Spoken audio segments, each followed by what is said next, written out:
Assalamualaikum warahmatullahi wabarakatuh.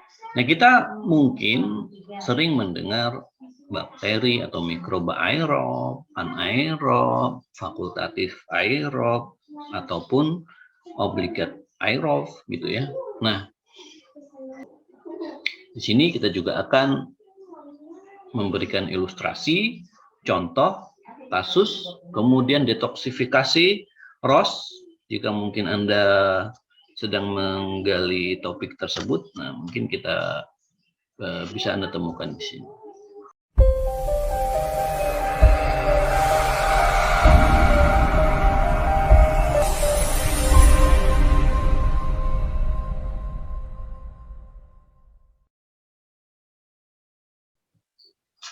Mengapa oksigen akan mempengaruhi kehidupan mikroorganisme? Nah, ini tentu kita harus mengingat gitu ya, bahwa hampir semua makhluk hidup itu memerlukan yang namanya oksigen, bukan hanya manusia. Tumbuhan yang mungkin kita lebih fokus pada proses fotosintesisnya yang menghasilkan oksigen, padahal di sisi lain tumbuhan juga memerlukan oksigen karena di sana ada proses respirasi. Nah, demikian juga dengan mikroorganisme. Kenapa mikroorganisme juga akan dipengaruhi pertumbuhannya oleh keberadaan oksigen? Nah, ini karena kita harus mengingat bahwa produksi energi terjadi melalui rantai transport elektron, di mana,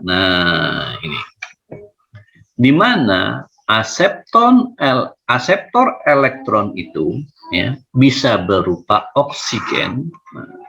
Sebagian besar makhluk hidup itu menggunakan oksigen sebagai aseptor elektron dalam rantai transport elektron. Tetapi bisa juga non oksigen, ya, bisa berupa oksigen, bisa berupa non oksigen.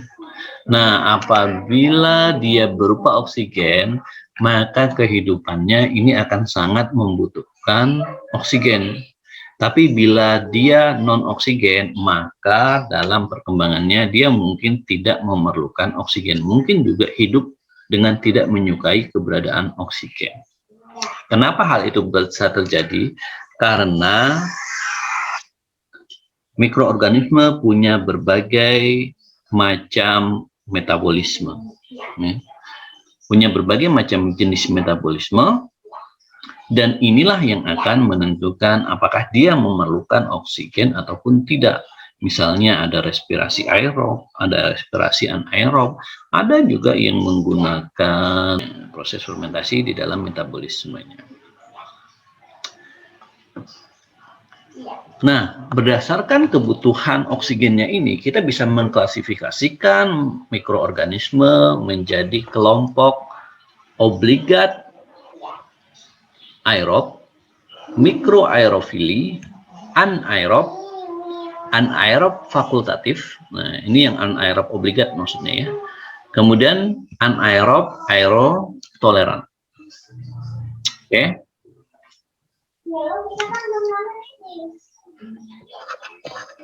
Anaerob obligat. Yang maksud dengan obligat aerob ini adalah mikroorganisme yang dalam pertumbuhannya dia akan memerlukan oksigen kadar atmosfer, yaitu berkisar konsentrasi 20%. Nah, ini obligat aerob. Sementara untuk mikroaerofili ini membutuhkan oksigen yang di bawah dari kondisi atmosfer, ya, yaitu sekitar 2-10%. Anaerob dia tidak membutuhkan oksigen, nah, berarti dia menggunakan molekul lain sebagai aseptornya. Ya, mudah-mudahan nanti kita bisa ketemu di metabolisme mikroba ya. Nah, ada molekul lain yang digunakan sebagai aseptor elektron. Kemudian ada anaerob fakultatif. Nah, ini dia bisa tumbuh dengan ada maupun tidak ada oksigen, gitu ya. dia tumbuh, ada oksigen dia bisa tumbuh, tidak ada oksigen juga dia bisa tumbuh. Tapi dia lebih cenderung atau lebih preferensinya itu lebih ke arah aerob. Tapi tanpa adanya oksigen dia juga tetap bisa tumbuh. Nah, inilah yang disebut dengan anaerob fakultatif. Ya. Kenapa bisa seperti itu? Karena kelompok ini bisa melakukan perubahan metabolisme. Nah, kemudian yang terakhir itu adalah anaerob aerotoleran, yaitu tumbuh dengan ada atau tidak ada oksigen. Ini tidak punya preferensi yang khusus bahwa dia harus ada oksigen atau harus tidak ada oksigen, itu tidak jadi masalah bagi dia. Berbeda dengan anaerob fakultatif, dia punya kecenderungan ada oksigen, tetapi masih bisa tumbuh dalam kondisi anaerob karena dia bisa melakukan perubahan metabolisme. Sementara anaerob aerotoleran ini adalah yang bisa tumbuh dengan atau tanpa ada oksigen. Jadi dia anaerobik tetapi tahan terhadap oksigen. Nah, itu tidak ada preferensi yang khas. Ya. Nah, kalau kita ilustrasikan seperti ini. Oke, nih. Ya. Ini adalah obligat anaerob. Di dalam media kultur cair, dia akan tumbuh seperti ini ya. Tuh.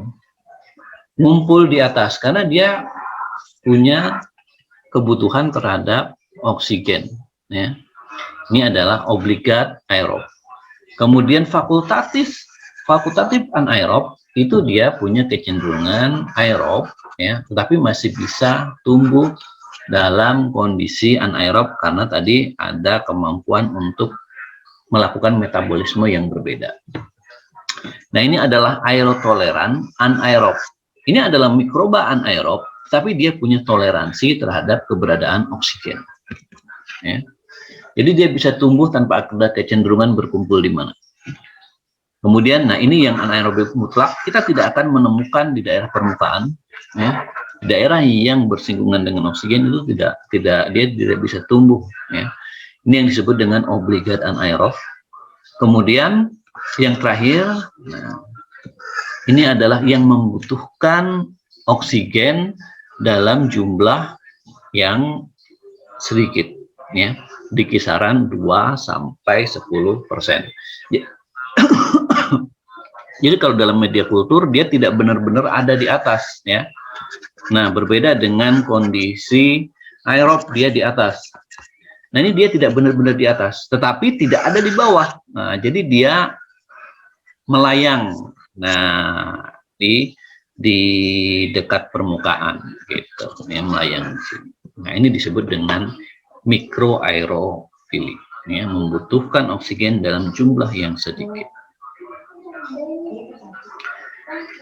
Nah, contoh-contoh mikroorganisme berdasarkan kebutuhan oksigennya itu apa saja? Nah, misalnya ini ada Mycobacterium tuberculosis, tumbuh di daerah paru-paru, tempat suplai oksigen banyak. Nah, dia ini masuk Mycobacterium tuberculosis.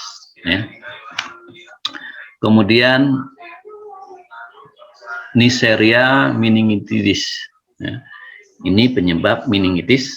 Nah, salah satu penyebab meningitis dari kelompok bakteri. Ya. Nah, ini juga masuk ke dalam aerob. Kemudian gonorea. Nah, Neisseria gonorea ini juga aerob, penyebab penyakit menular seksual, ya, gonorea. Nah, ini juga bakteri aerob. Kemudian kalau yang mikroaerofili, misalnya Campylobacter jejuni, ya, jejuni. Nah, ini adalah salah satu penyebab infeksi pencernaan.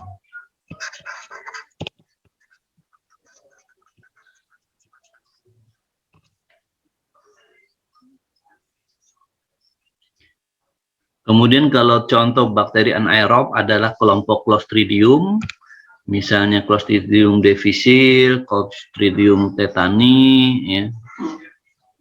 Diphtheria ini penyebab infeksi pencernaan, tetani ini tetanus ya.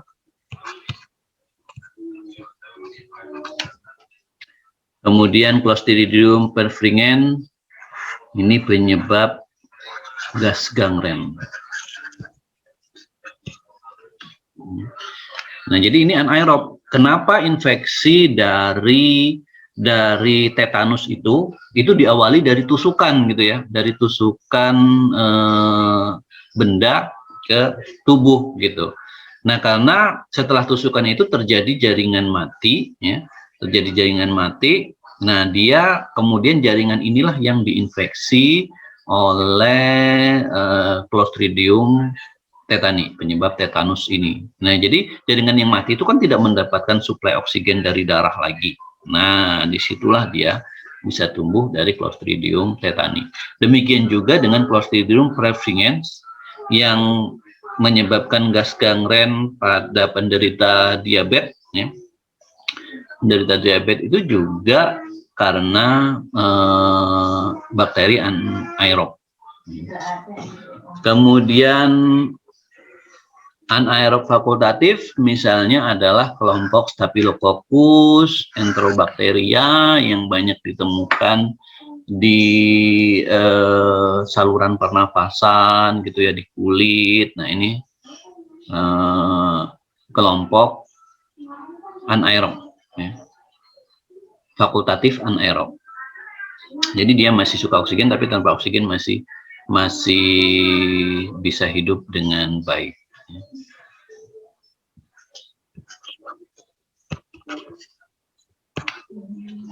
Kemudian ada anaerob aerotoleran, misalnya dari kelompok Streptococcus, Lactobacillus ya. Nah, ini banyak ditemukan di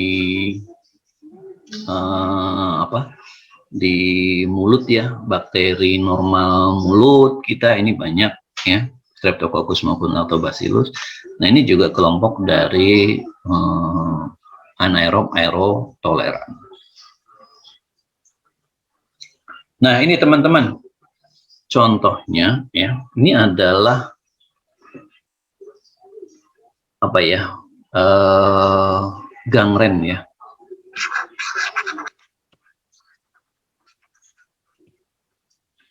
Nah, jadi gas gangren ini ya terbentuk dari aktivitas mikroba Clostridium perfringens ya. Nah, ini menginfeksi jaringan yang mati.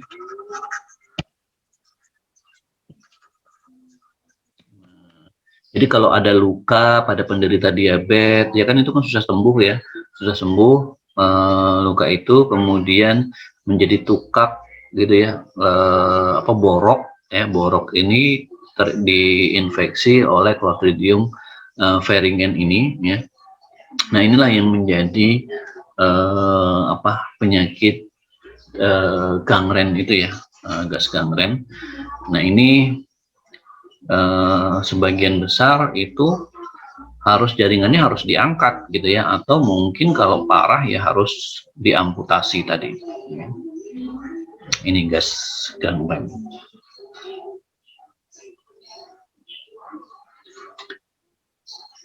Nah, lalu bagaimana kita mengkultur kalau mikrobanya itu anaerob? Jadi kalau mengkultur atau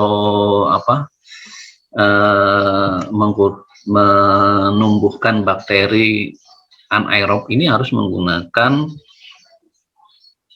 suatu alat spesifik berupa anaerobic jar seperti ini ya.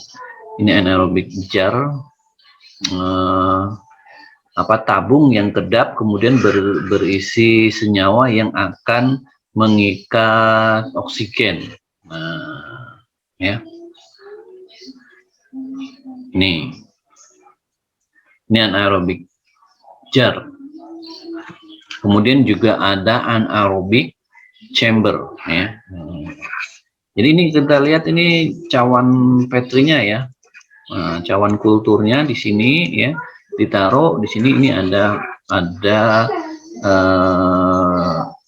bahan kimia yang berfungsi untuk mengikat oksigennya.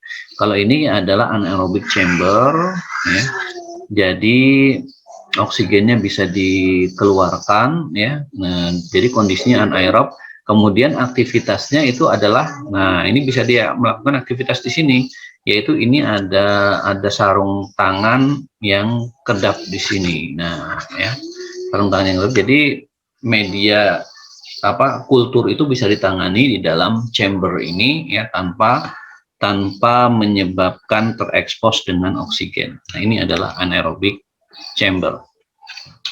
Kemudian ada juga alat berupa candle jar, ya,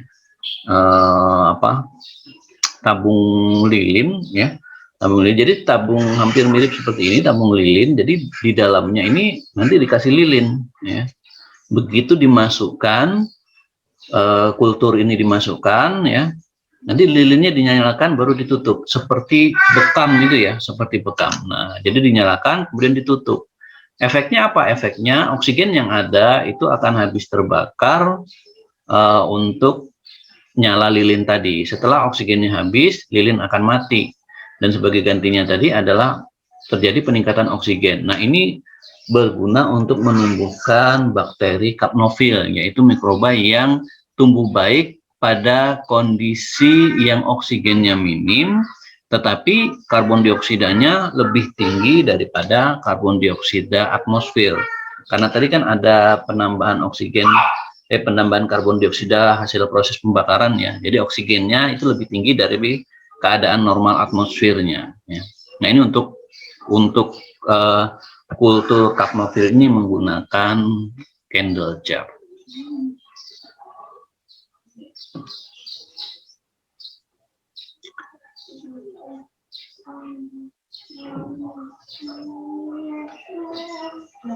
Nah, kebutuhan oksigen mikroba ini bisa dikelompokkan menjadi 3, yaitu ada yang disebut dengan konsentrasi oksigen optimal, di mana konsentrasi yang ideal pada bagi jenis mikroba tertentu. Ya, jadi kalau kita ilustrasikan dalam grafik, gitu, ya. Nah,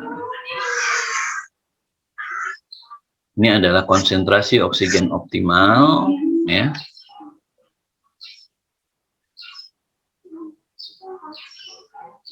Kemudian di sini, nah, ini adalah konsentrasi oksigen permisif minimum, yaitu konsentrasi terendah di mana mikroba tertentu atau mikroba ujinya itu masih dapat hidup.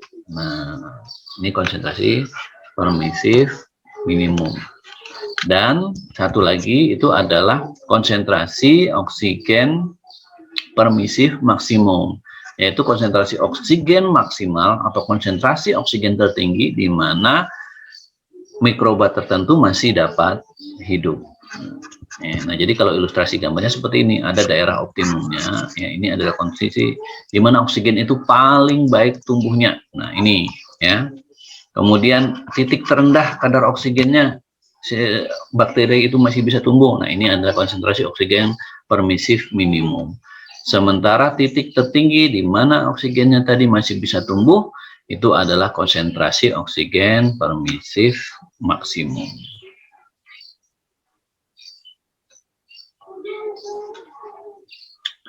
Nah, dalam metabolisme mikroba tadi, ya, itu terjadi pelepasan molekul-molekul yang bisa jadi ini bisa bersifat racun, ya, atau bisa memberikan kerusakan bagi sel, ya. Nah, molekul-molekul sampingan ini disebut dengan reaktif oksigen species. Ya. Nah, agar proses kehidupan itu berjalan dengan normal tanpa gangguan, maka mikroba juga melakukan detoksifikasi reaktif oksigen spesies ini, ya. Nah, ini untuk menghilangkan efek-efek yang bersifat merusak ataupun toksik ini, ya. Nah, beberapa enzim yang berperan dalam detoksifikasi ini adalah peroksidase yang mengkatalis peroksida, kemudian SOD atau superoksida dismutase ini akan mengkatalis jenis reaktif oksigen spesies superoksida. Kemudian katalase ini akan mengkatalis hidrogen peroksida.